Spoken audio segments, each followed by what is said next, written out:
Hello there, this is Yana Smakula and welcome to another Hero Arts video. You're watching the color layering video series, and in this episode we're taking a closer look at the color layering owl set. I have several cards to share and of course a few different color combos to explore. If you're new to the color layering video series, these videos are all about trying different ink pad and embossing powder color options for the Hero Arts color layering sets, and there's a lot of sets to choose from. I'm going to start by sharing a couple of color options for the stamp set, and will later show you how I use these stamped images to create a few handmade cards. The color layering owl set can be used for both Halloween and Christmas, as well as for everyday projects. There are several sentiments in this set that allow you to incorporate this owl image into different kinds of cards. On the back of the packaging, as always, you have an example showing you how to stamp the owl to get that beautiful layered look. Whenever there's an outline layer to my color layering images, I like to start with the outline, as this helps me to align my layers for the most precision. I picked primarily brown and black colors today, and I'll show you different variations of color, but also different variations of layers. I don't always use all of the layers for my color layering images, and oftentimes I like to skip a layer for a different look. I'm not going to show you the entire stamping process, as that would take too long, but I am going to quickly walk you through my color combinations. So here I'm using Cuppa Joe, caramel, and soft brown inks to stamp a brown owl. You can skip using the last soft brown layer and have your owl be more brown and white, and you'll see me do that in just a minute. For the next one, I used soft brown for the base, Cuppa Joe for the detail layer, and black for the outline layer to get a darker brown owl. Here, I already stamped a bunch of images, and all of these were stamped using just brown and black inks. I skipped most solid layer on several of these to also introduce a lot of white space to my image.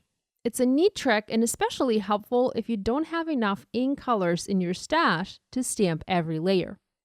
On this particular owl, I used my black ombre ink pad for the detail layer and was also able to get a beautiful gradient from black at the bottom to light gray at the top of my owl.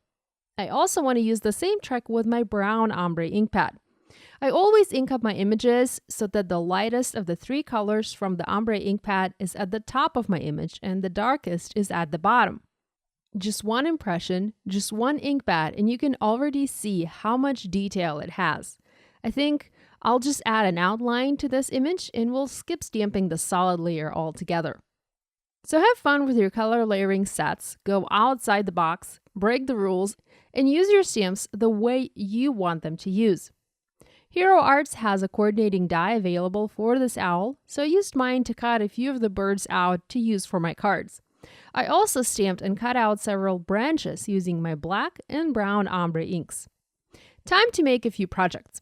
I'm going to start by making a Halloween card first, as this holiday is not that far away. I already created a background for my project by using this beautiful spiderweb stencil. I first stenciled it in charcoal ink. Next, I offset it slightly and stenciled in black. I also added sparkle embossing powder onto the center spiderweb area and heat embossed it for some sparkle. The offset ink blending created a bit of shadow to my spiderweb, and it just added some additional interest to this card. To finish this project, I wanted to add a sentiment, and this one reads, "Happy Halloween." It comes with the owl stamp set, and I also want to create a moon to position behind the owl. I don't have the right shade of orange cardstock in my stash for both of these things, the moon and the sentiment, so I'm going to create colored paper by using white cardstock, ink, and an ink blending tool.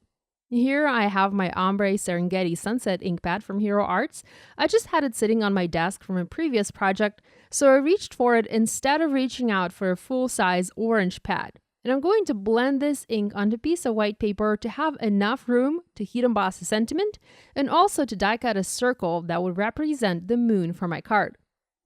I used my heat tool to dry the ink on the paper and heat embossed my sentiment in detail white embossing powder. Now I did do a quick test beforehand to make sure the ink was completely dry and I wouldn't mess up my heat embossing. For the moon, to make it blend with the rest of the background, I aligned it with my stenciling and I stenciled some clear embossing ink on top of it to be able to heat emboss the same design, the same spiderweb design in sparkle embossing powder as on the rest of the background. I used glue and adhered the moon onto my card, aligning with the stenciling on the background. Next, I used foam adhesive squares and foam mounted the sentiment strip and also the owl with the branch on top.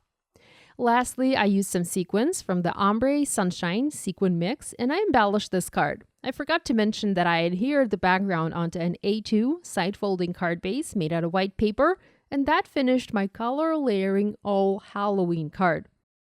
For my second project, I decided to dress up my owl in winter scarf to make this bird a bit more festive and Christmas-like. I used the scarf image from the Fa La La La Llama stamp set and stamped it in red royal ink onto white paper.